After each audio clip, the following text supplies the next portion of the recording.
Should be live on Twitter. Can anybody confirm? I'm going live on Instagram right now.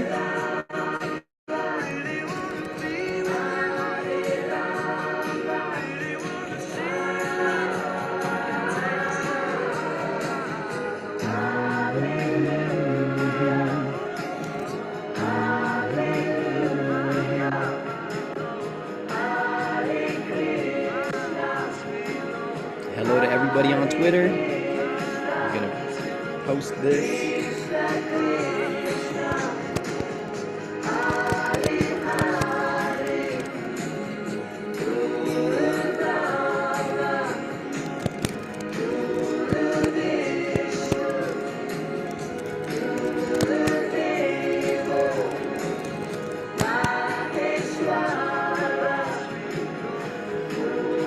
Sweet. Okay, so we are live there.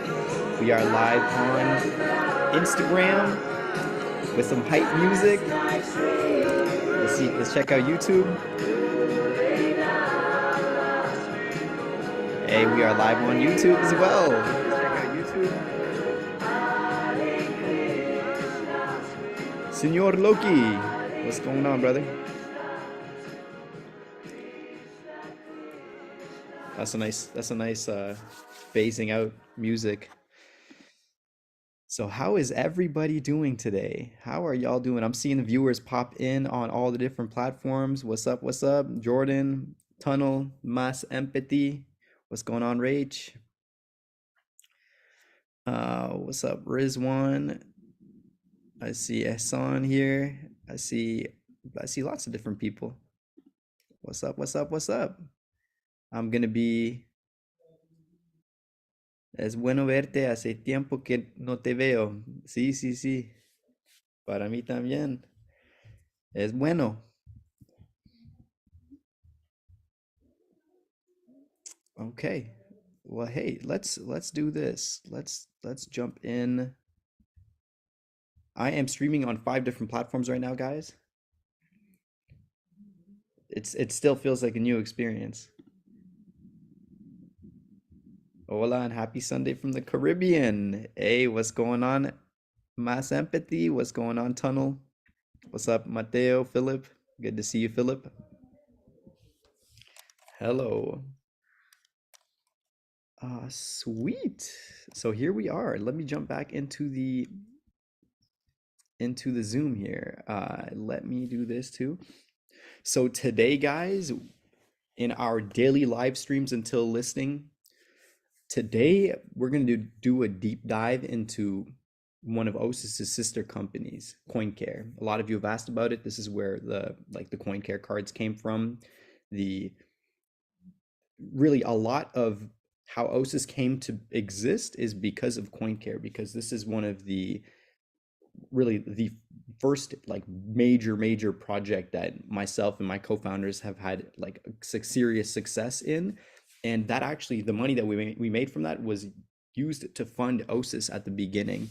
And a lot of the partnerships and the credibility that we gained, like before we ever even started OSIS, we gained the partnerships and the credibility, things like Visa, companies like Galileo, which is the infrastructure for hundreds of millions of American bank accounts in the US.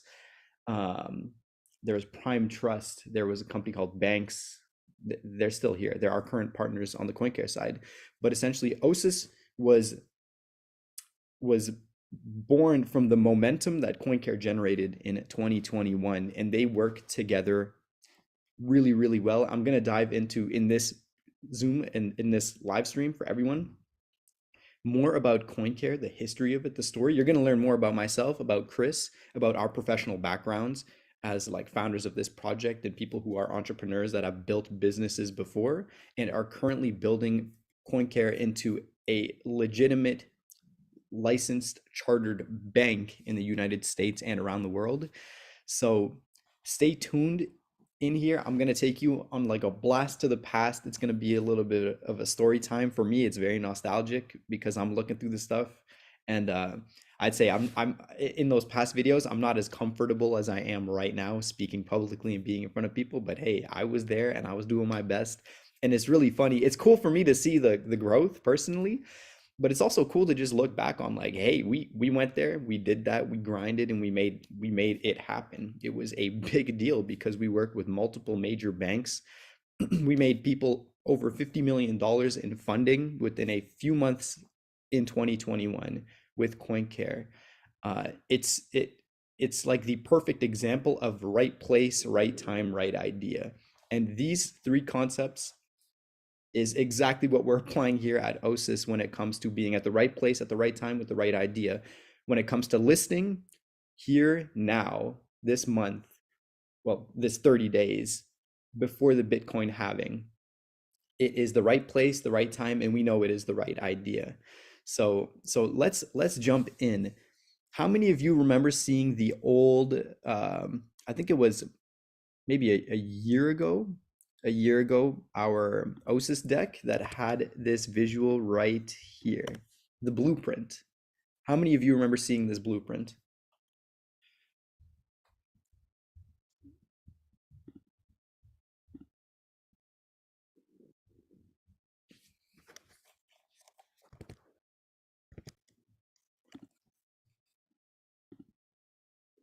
I see. Yep, Kevin remembers. I'm bouncing between the different platforms. I see that Jeremy's here. I see some more responses. Great. So everybody does remember it. That's great. Now, this is a really important blueprint here. Let me kind of move it to the side for everyone on IG to see. Let's see. Can you guys see it a little bit better? You can half see it on IG because it's like, yeah, yeah, mass empathy is right. This is 1 year before. This was in early 23, late 2022. And it was a blueprint. We were like, okay, this is what it looks like. Perfect. So the relationship between the three projects that we have, one first of all being OSIS, and the ecosystem that OSIS is working in, is working in the Ethereum and Polygon ecosystem. We have the OSIS, which is the core. We have CoinCare, and we have Ethos over here, the events tokenizer. We're going to do another call actually tomorrow where I'm going to go deep dive into Ethos. It's actually just about ready to launch. This has been a 4-year project. It has millions of lines of code, but that is really, really exciting as well. And you're going to understand why it's like these two sister companies are so extremely important to the entire vision of OSIS as a decentralized sovereign organization. Now, now what is CoinCare? How did it even come to be? For those of you who've never even seen it in the first place, CoinCare started its we'll call it humble beginnings in the finance industry, financial technology. Let's jump into this. Here we go. It's a neobank. It's a new type of bank. The old types of banks, it's been played out. The old traditional classic banks, we all use them. We all know them. They've been around for like 1,000 years. But what CoinCare is building is a neobank, and it's for the people. It's actually I'm gonna share it a little bit more a little bit later, but it's a building a credit union. And the official partners here are, of course, the Apotheosis Group, all the different companies in Apotheosis, which is OSIS, Ethos, CoinCare, and a few other companies. Visa is an official partner, Galileo, banks, Metropolitan Commercial Bank, major New York-based bank, Prime Trust, the largest liquidity provider for like OTC and crypto in North America. They service Binance, Coinbase. They serviced FTX before too, before they busted. But Prime Trust supplies billions and billions of dollars of Bitcoin and other cryptocurrencies to platforms, exchanges, banks all over North America. So they are literally the biggest, next to Fireblocks as well, and Ethos, of course. So you guys can see the card too. Looks good, huh?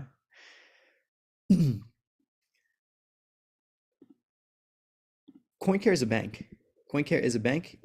Its purpose, its purpose within the OSIS ecosystem is very straightforward. It's to provide a financial institution for everyone, every community member, everyone that's a part of this, it's also from a larger perspective.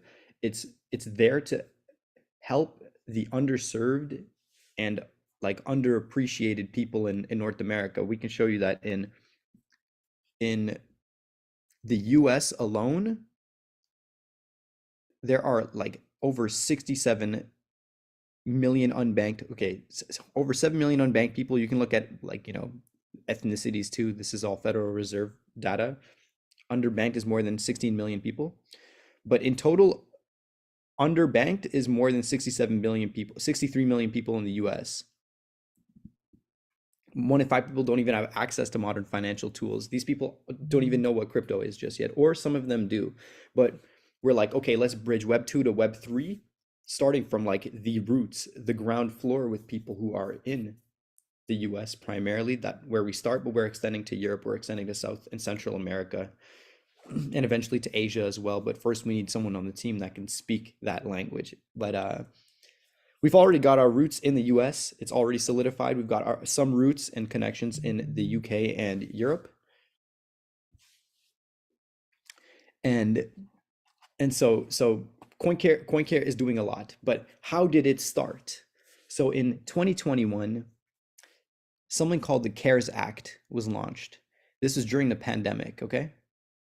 I was living in California at the time, in Los Angeles, and I think everyone heard of these things called stimulus checks. There was like a whole party going on in the US because the it was Donald Trump actually in March 2020 when they were like everybody shut down everything. Shut down the stores, shut down the businesses, shut down the schools.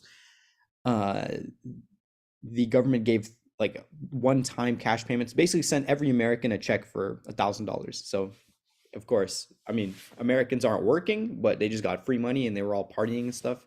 Aside from that, that was just like the thing on social media that everyone was doing, like TikTok and IG and stuff. People who aren't American will probably remember seeing people in the US make memes about their stimulus check and feeling rich because they got free government money. But what they also did is create $500 billion in funding for corporations and loans and 350 billion for small businesses in something called the Paycheck Protection Program. Check this out.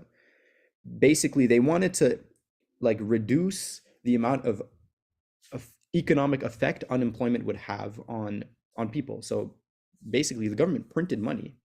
Yes, printed money and gave, I think the total amount at the end of the term was $2 trillion. $2 trillion into the economy they printed, and they gave it to small businesses to be able to pay their employees because the government was like, nobody can work. But here we're going to print some money and we're going to provide it for everyone so that they can still feed their families and nobody's falling behind on rent and mortgage payments and stuff like that. Because if that happened on a mass scale, it would be pandemonium. That would be like a full economic crash that it would be unavoidable. If they didn't do this, honestly, like if you're going to lock it down and not let anyone do work, okay, let them at least be able to eat and make their payments and stuff. So they did that. This was the move that the government did. Now, at that time, when they released this paycheck protection program that allowed small businesses to get a forgivable loan, right here, small business forgivable loan, they released a program and they didn't really give out much clear instructions. The instructions were not clear at all. People had to basically, they were expecting regular Americans and small business owners to preemptively do their taxes, to file very complicated forms, to do things that were just, it was unreasonable to expect them to do all of that. And to submit all of this stuff, huge stack of papers that normally you would need a lawyer and an accountant, both of them to complete. And so tons and tons of people were able to get the money, but they like they qualified to get the money, but they couldn't get it because they kept doing their applications wrong. And doing an application wrong would end up wasting like months of their time, or their account would just get permanently rejected. And so it was early 2021, and I had kind of come upon it, and I was seeing that these issues in Reddit specifically. Like I just saw the program and I was like, you know what? Maybe our small business could get a loan. And so we got the PPP, the loan for one of our businesses that is US based and US everything. So like it files taxes in the US and everything. And I was like, okay, from personal experience, that is a really difficult process for like any random person. I'm fortunate to have a background in finance, accounting, and even law. So it wasn't so difficult, but I wonder how other people are faring with it. And when I looked into Reddit and I saw what was going on, an opportunity just flashed itself in the fact that there are hundreds, thousands of people who are like, hey, I'm trying to get this and I can't. So I started by just hitting people up through Reddit. I have my little old legacy account here too. I'm seeing all the messages in Reddit, the communications, and it's a flashback like a through trip down memory lane. And it started with a handful of conversations. I was just helping people pro bono. I wasn't charging anybody for it. They were like, "Hey, can I just pay you?" And I was like, "Well, sure. I'm not asking for money. I'm just trying to like see what's good with people." I helped out a bunch of people in the communities in Reddit, and after they started paying me, I was like, okay, this is clearly a business. It took people like forcing money on me to realize, oh, this is an actual business opportunity that's scalable. So that's how it started. CoinCare. It wasn't even called CoinCare at the time. It was just me on Reddit, and I have my headshot that you guys have all seen the picture, and my profile and my username. That's just my name, and I'm in there and I'm like, hey, I can help you out. Or people just asking questions, I'm like, oh, here, try to use this form for the taxes to do this, and I would be answering people in the community. I was just active. And then eventually after people started paying, and it went from one person to five to 10 to 20 people that I helped, and saw that okay, each of these people made anywhere from 20,000 to $100,000 in forgivable loans for their business. Forgivable meaning that they don't have to pay it back, they just have to qualify and prove that they used this money to for paychecks for their business. Like if a person went and they partied with the money, and all they can show on their bank is that they bought a bunch of alcohol, they will not get that loan forgiven. So I'm like, look, if you take this money, you got to make sure you're using it on your business and you're investing it into your business. Otherwise, you're going to have to pay it back. It's going to become a loan with an interest rate and a maturity date. One more debt for you to pay. So I was like, okay, let me make sure these people are straight. Let me make sure they're doing the right things. They're working morally and ethically. And so when one became many, it it turned into a situation that was just more than I could even personally handle. Uh, it was like just too many people, and you know, I only have so many hours in a day. I'm like working myself ragged at this point. And Chris is like, okay, this is where we need to scale, and this is an important lesson for anyone that's building a business, because there's so much that you can do yourself. And you know, when you become an expert and you specialize in something, like you want a person naturally wants to control everything and make sure it's done right because they can do it right. But that's not how a business grows. How a business grows is when you leverage your resources. Right now we have a stack of cash to invest, and you leverage people, human resources, get people's help to become more than just yourself. Train people, invest in training them so that you can pass the torch and focus on more important or managerial things, because again, you're the specialist, you know best in your business. Bring other people to a certain level to assist you in it. So he was like, okay, Jalal, call up some banks, because banks are also doing the underwriting. They have the staff and they already do this. Like they're giving out these loans and they have the people and the manpower to handle even 1,000 people. And two, we know where these people are. Like we know who these people are. So we can run advertisements to them and help like significantly more people. So I called a few different banks up. One of them was JP Morgan Chase, huge bank, major bank.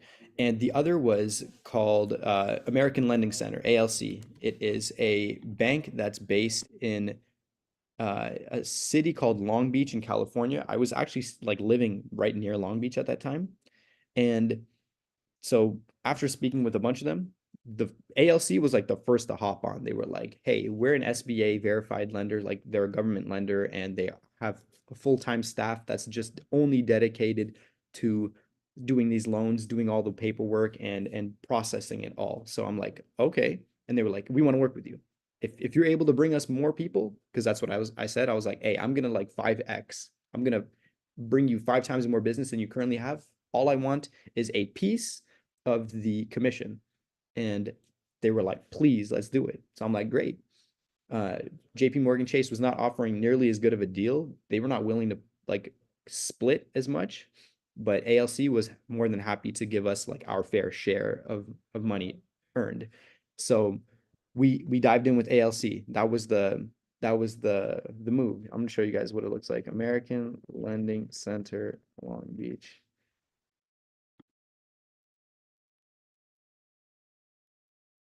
Here's what the company looks like. Our good old pals. They had the PPP here. They do a lot of SBA, other like Small Business Administration. That's the government name for the SBA for in the US. But they serviced all these loans. They have a $1 billion portfolio. They created 13,000 jobs. We were a large part of these 13,000 jobs that were created. Their portfolio is pretty solid too, a billion people. And yeah, when they say jobs retained, we were a huge part of jobs retained as well. So these are some of our stats that they're displaying on their website because we brought them so many different people. Um, Huge company, solid bank. I really enjoyed working with them too. They introduced us to a lot of different people. But essentially, when we started this, I handed off the baton. I was like, okay, ALC, you guys handle the processing. I'm going to focus on making sure people submit their application correct, but I've got to automate it. And I did that through using YouTube and ads. So ran ads, lots and lots of people came through these ads. And we took them to a video, like I think it was 7 or 8, 10 minutes video on YouTube. I'll show you guys what it looks like too, another flashback. And so we were bringing the right people to the right video, right time, and it was very simple. It's like, hey, if you meet this criteria, you're a business owner, you've reported taxes and have employees of whatever certain amount, then you can get this much money. If you qualify, then follow these 3 steps following. So that's exactly what they did. I'll show you guys what the YouTube looked like. The journey. Hey, I'll show you what the Reddit looked like too. Check out the old OG Reddit. 2 years ago, breaking news from Jalal Ibrahimi 4 years ago. Um, there were even journalists doing stories on like the PPP in general on the thing on the program.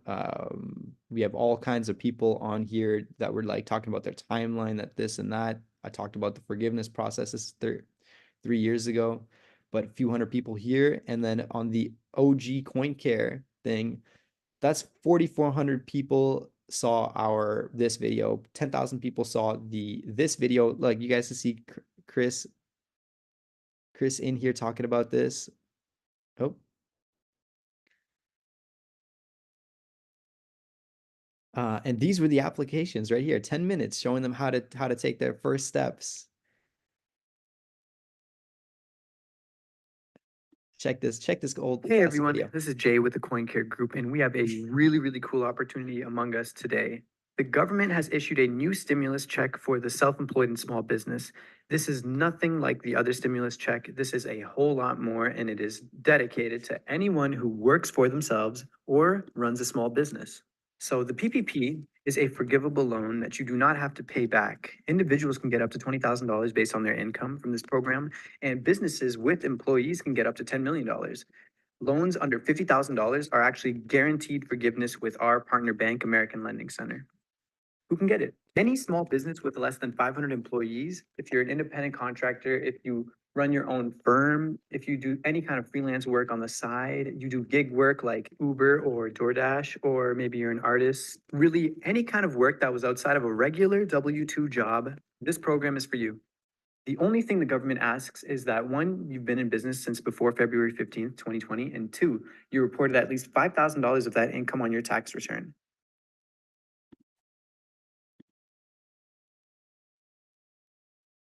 Lucien said, "Funny young voice." I definitely sounded a lot different back then. Yeah. Um,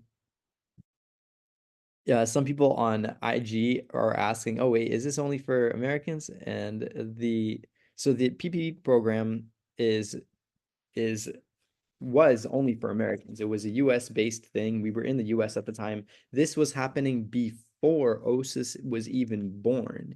It was January 2021. And that's like where CoinCare was born. Now, what followed all of these actions you guys see that we've got like, I don't know, 50, 60,000 views on the different videos and the content that we put out.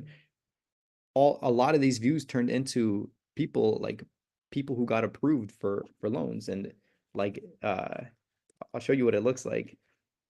CoinCare was able to help over 2,500 Americans get funded. For example, if I zoom in, can I zoom in here?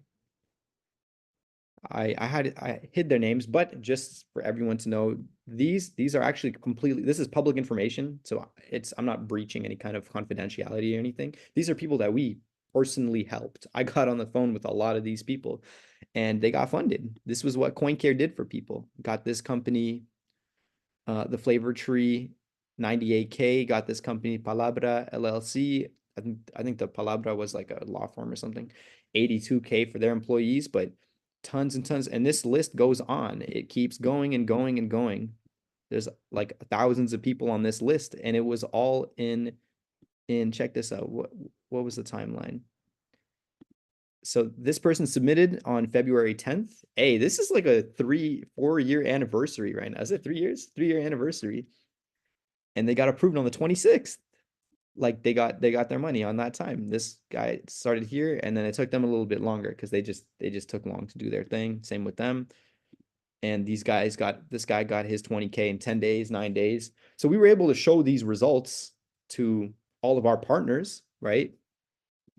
And that's how we got from being, just a couple of guys working on a project to now a couple of guys working with a bank on this project to having like more than a dozen full-time employees on the bank side who were working with the thousands of people that we were bringing through, that we were qualifying, that we were finding, sourcing. This came from a very deep understanding in marketing. Okay. This is also a reason why OSIS is doing so well, and why when people ask about how do you get users and how do you get this and that, it's like, hey, we have a lot of experience as founders in the marketing industry. We know how to get buyers or get users who are interested in a product or a service and connect the two. This is a fundamental skill that like every single person on earth needs, because it's like the most critical thing, sales. And CoinCare did that in a very difficult industry, which is the finance industry, but it was a great product, and the product being the service of, hey, come and claim your loan and get your business funded, when every single person on earth at that time needed funding for their business to stay alive, to keep their heads above water, because they weren't able to work. They weren't able to have their businesses open. Some people could kind of do it in like virtually, or like restaurants turned to Uber Eats and started doing like food delivery more, but not everyone can do that, right? Like not every business can do that. And so these businesses needed the money. So right place, right time, right opportunity.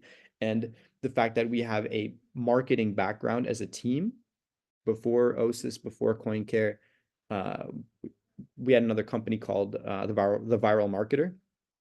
This company was doing marketing for all kinds of different businesses, our own businesses, other people's businesses. But yeah, we have a background in marketing. And so all of this came together and created CoinCare. Now, what were the next steps? The program ended, okay? The program ended, the whole world opened up, the US opened up, people were allowed to go back to work. All we did at the end of that, the tail end of it, was help people with the forgiveness process of, okay, here, submit this application, submit your bank account statements to the government to make sure that they know that you spent that money correctly, like we advised you in the first place. And then it was done. But what was next for CoinCare? And how did OSIS come out of it? How did these two things get born? What we did on the CoinCare side, when the brand, the name of the company truly came to be is when we connected with a company called Galileo. Galileo is a massive, massive company who services who services I think at this point it's 125 or 130 million Americans. Galileo Technologies. There we go. Oop. Galileo. I'm going to the website for you guys. Here we go.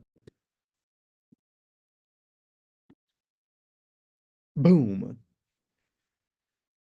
So they are the technology behind Dave, Moneyline, Monzo, SoFi, North One, Chime, H&R Block, Blue Vine, Lily, uh, a lot of major companies in North America, including Chime, including I think Robinhood also uses Galileo as their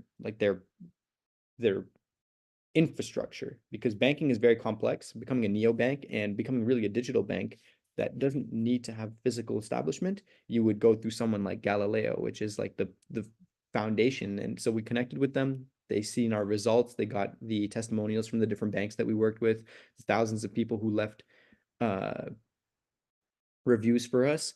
And so Galileo connected us with all kinds of different parties, including MasterCard and Visa, because we were like, okay, the next stage for CoinCare is to become a digital bank.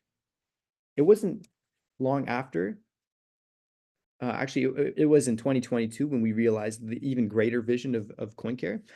But we're like, okay, the vision is to one, help the underserved and the underfunded like we've done in the first place. We helped a lot of people in the communities. Most of them were like small businesses and individuals like yourself, myself, people who really needed the help. Major corporations can always go to their bank and be like, hey, Wells Fargo or Swiss Bank or Revolut, I need like $10 million. And the bank's like, here you go, done. 1 day's work. But us regular folks don't have access to money like that. We don't have the credit to get money like that. We don't have like all of these factors that come into play. But really, what is the most fundamental missing piece in this entire system is the education and knowing how to approach that kind of thing. Like a person could go and get denied for a mortgage, for example, at one major bank. They're like, oh, you're not worth the risk. And they could go through different channels and get a mortgage for that exact amount that they wanted at the same rate that the original bank would have given to them, just if they know how to approach this thing instead of going and getting rejected, doing it the right way. That puts you in the best light because a lot of these things are it's old systems and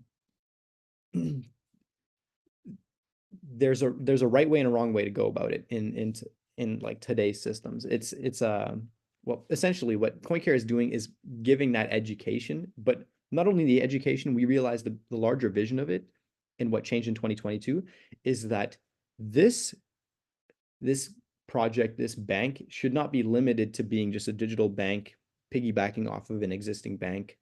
One of our existing bank partners was MCB, which would have essentially held everyone's deposits. We were like, wait. After speaking with one of our advisors, a guy named Aaron Dillon, he's actually he's now like a hedge fund owner as of recently. So congrats to him.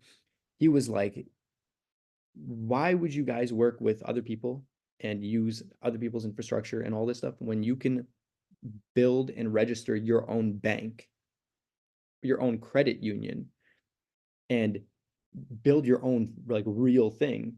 And a credit union is a bank. They're essentially the same, but the difference is that a bank is explicitly for profit. All they do is take your deposits and they invest it and they do all kinds of things with it to make themselves money, and they give you a little bit of a percentage.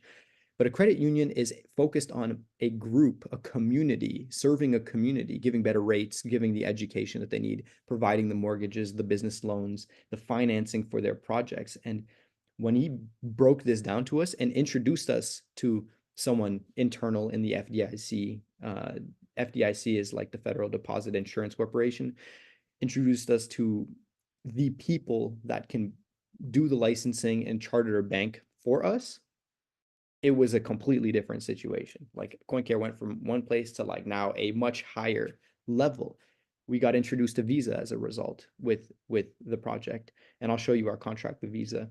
CoinCare got introduced to the card issuers that physically create your cards, that send your cards out to people. The different technology companies like Prime Trust that would integrate into the card and allow it to do swaps between crypto and fiat currency. And this is where it connects. This is where we start bridging the gap, all right? Where CoinCare and OSIS suddenly start to bridge is the ability to use a normal banking system, normal bank account, and be able to swap your digital currencies within it.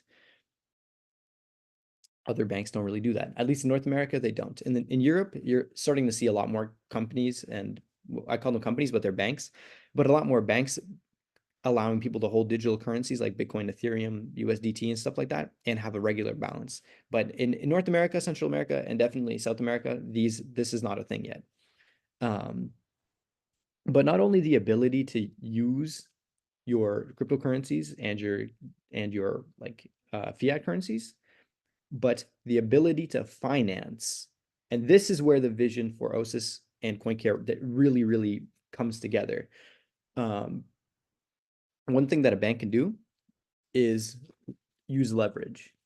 What a bank does when they issue mortgages is, for example, a community comes together and they create like a union, a credit union. A community comes together. For example, if all the lawyers in America came together and they created their own credit union, they would bank with their own bank because they own it. It's member owned. It's not privately owned. It's member owned. It's everyone involved. Our community, everyone here would be part of this bank. It would be their bank. It would be their bank account.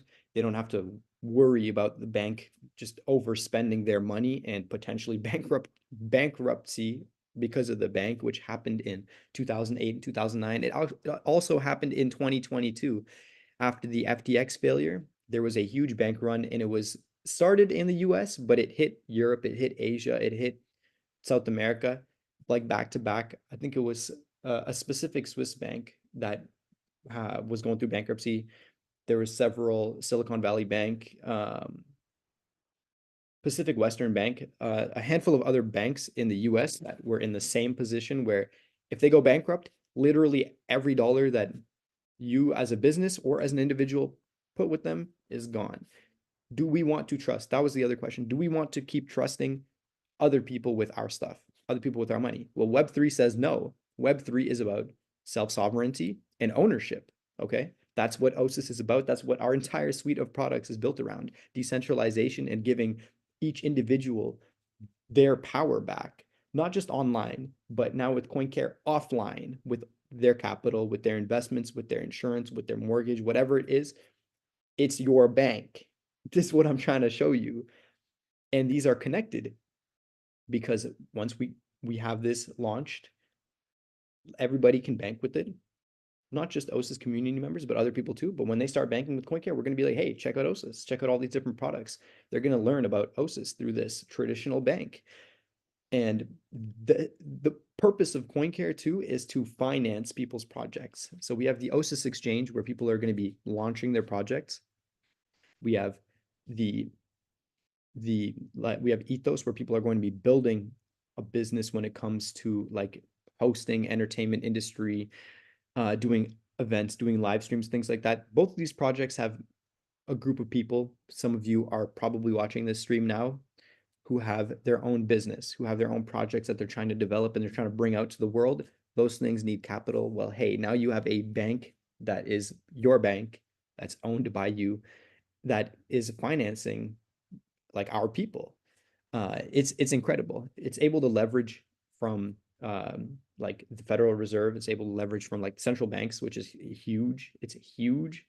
And on top of this, the bank will have, we've already got the connection, we're already in the process, FDIC insurance, which means that like I believe it's $250,000 is backed by the government. So you can't lose that money. It's like a standard chartered bank. It's going to have its own card, its own routing system, Swift wire transfers for what do they call them in Europe? There's a specific like money transfer system in Europe that will be inherently built into it, digital currencies built into it, all of these things. And this is how CoinCare connects to OSIS, okay? I'm going to show you guys a couple more things, a little bit of a deep dive into some of the partnerships that we have going on too.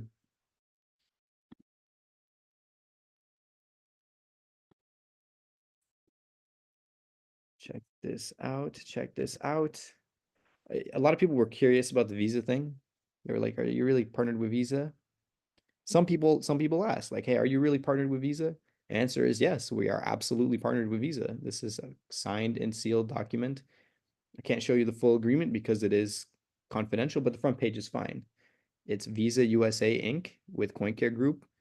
There's my name, my government name, and it is signed by the Vice President of Visa, Patrick Williams.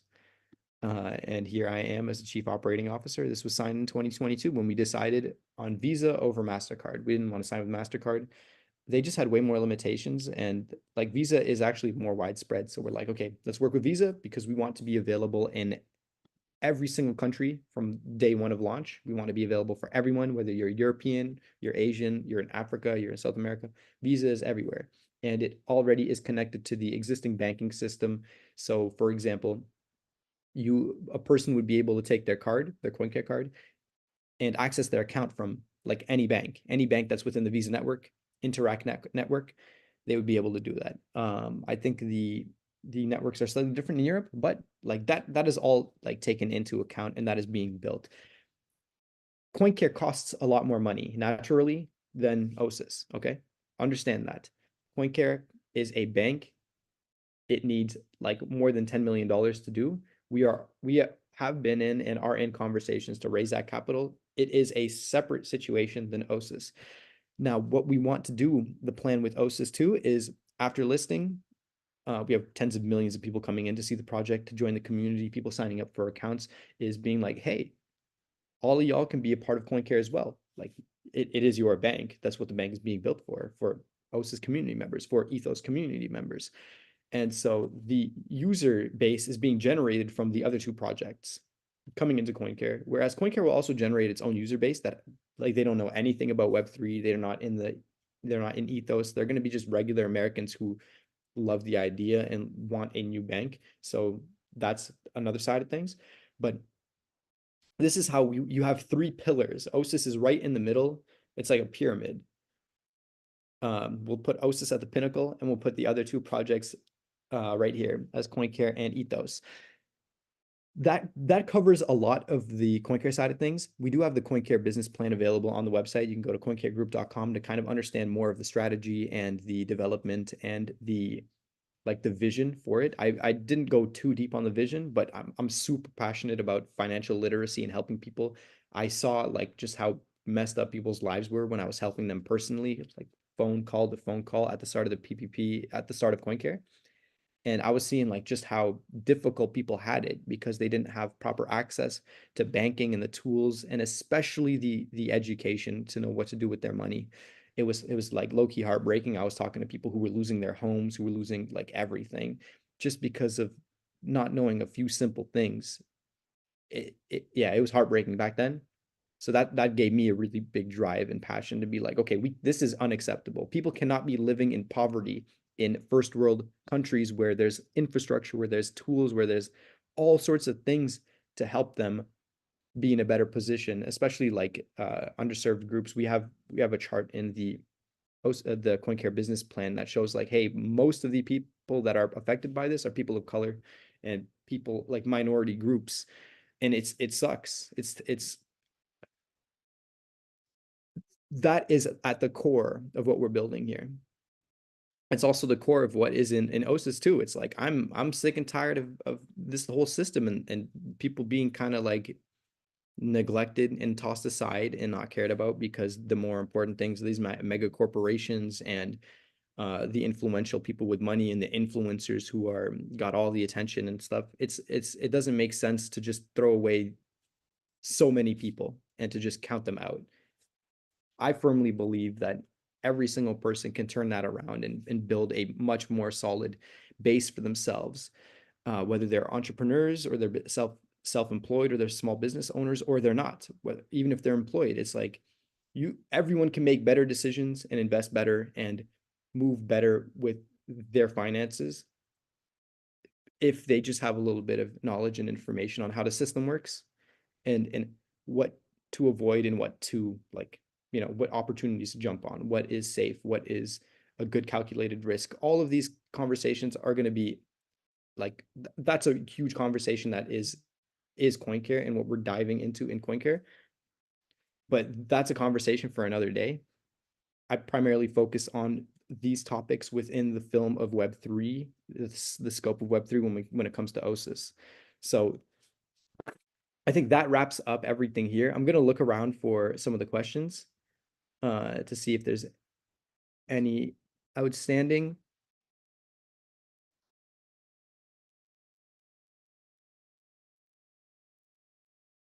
I'm looking at the different platforms. We're live on 5 different platforms.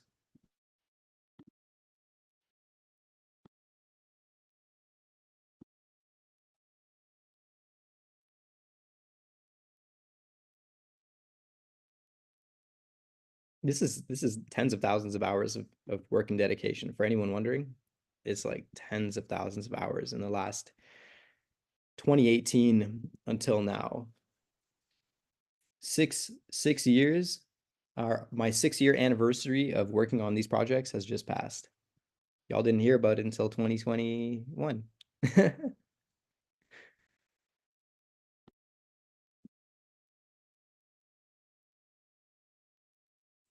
Kevin said, I really enjoyed this call. I'm happy that you enjoyed it, Kevin. I'm happy that y'all were able to make it. Let's see. Okay. So in closing of the call, OSIS is listing within the next 30 days. We've locked down 2 exchanges. Originally, we were listing on February 29th, and suddenly another exchange came into the picture, increasing the potential and the overall buying pressure and the people that will have access to OSIS as an investment by 10 million highly active users. This opportunity came up like last week. And so we talked about it on February 22nd. We were like, hey guys, what do you think? Should we push it back a little bit and allow this second exchange and all of their users to get involved in OSIS, to buy OSIS and push the price? Everyone was like, yes, it's worth waiting another couple of weeks. It's not a big deal. It's actually a really great opportunity when MEXC, the other exchange, showed up. So now we're on Bitmart. We've locked in MEXC as a listing partner, and we are currently in conversations with a third major exchange.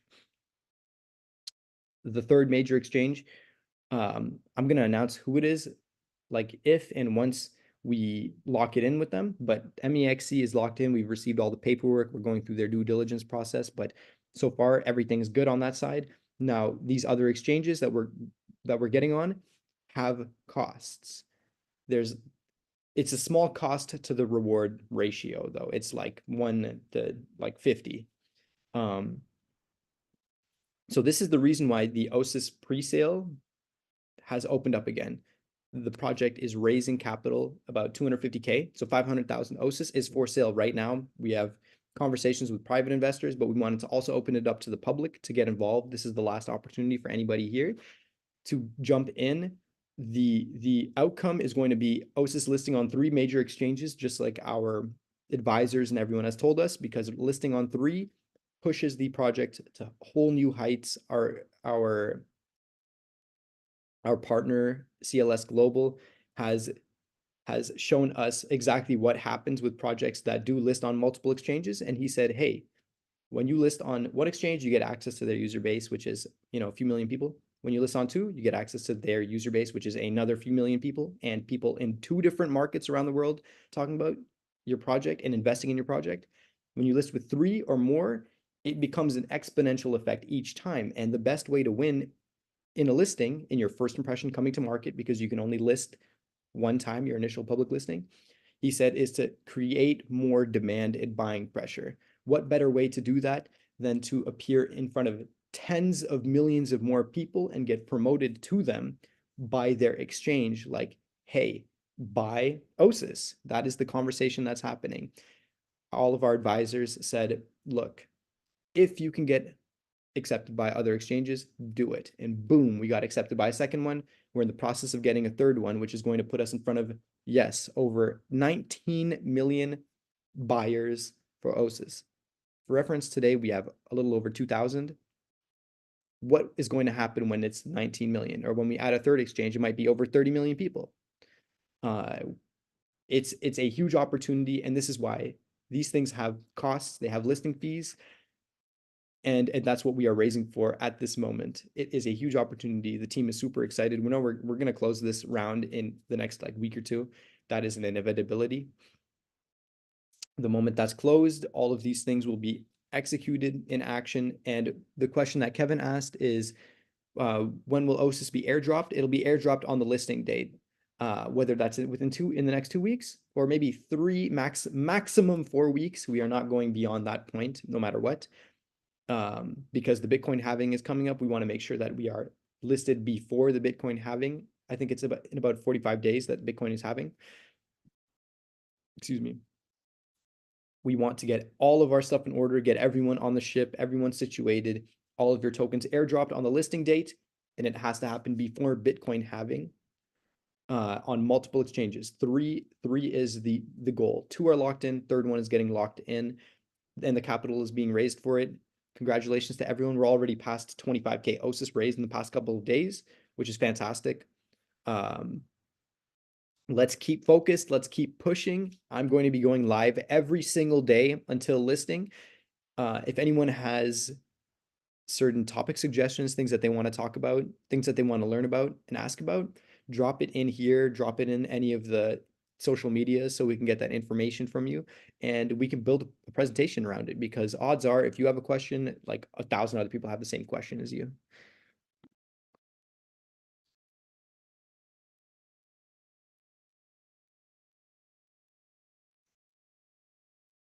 Okay.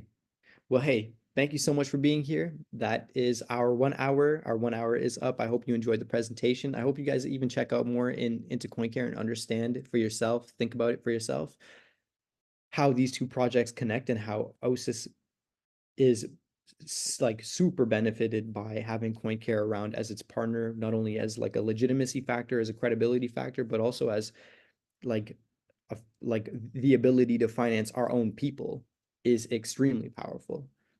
Tomorrow, I'm going to talk about Ethos. A lot of you know about Ethos. A lot of you actually don't have the beta just yet, but there may be a chance I can share it tomorrow, like the beta link for everyone to download.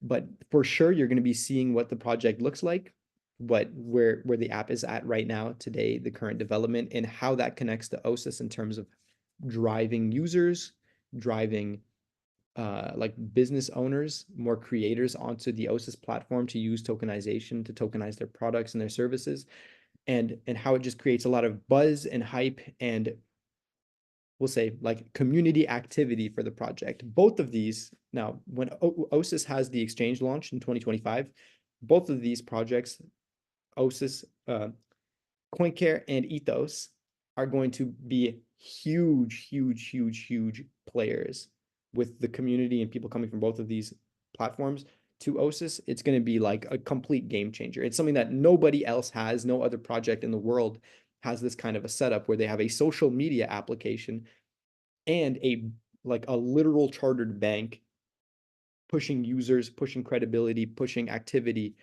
It's crazy. The network effects is incredible. Social media is viral. OSIS becomes viral as a result of Ethos. It's all of these things have a synergy, and we're going to talk about Ethos in more detail tomorrow. And then the next day, we're going to dive into how the full circle, how all of these connect into being a decentralized sovereign organization. But for now, thank you so much for being here. This replay will be available online on YouTube and on Twitter, I believe. We'll post it in the Discord. Uh, if you're on IG, just jump over to the OSIS YouTube, search up OSIS World, and you'll be able to see this. We'll make a playlist too. Once we get to at least like 5 videos, I'll make a playlist so you can look at all 5 of them. That's 5 hours of your life. You can zoom through it pretty quickly too, though. We have captions generated here. And thank you for being here. Let's keep focused. Let's keep moving forward. The entire community, one mind, one alignment. Let's make this an absolute success and put a mark on the map that, and in the Web3 space that nobody has ever done before. So thank you and have a wonderful, wonderful weekend.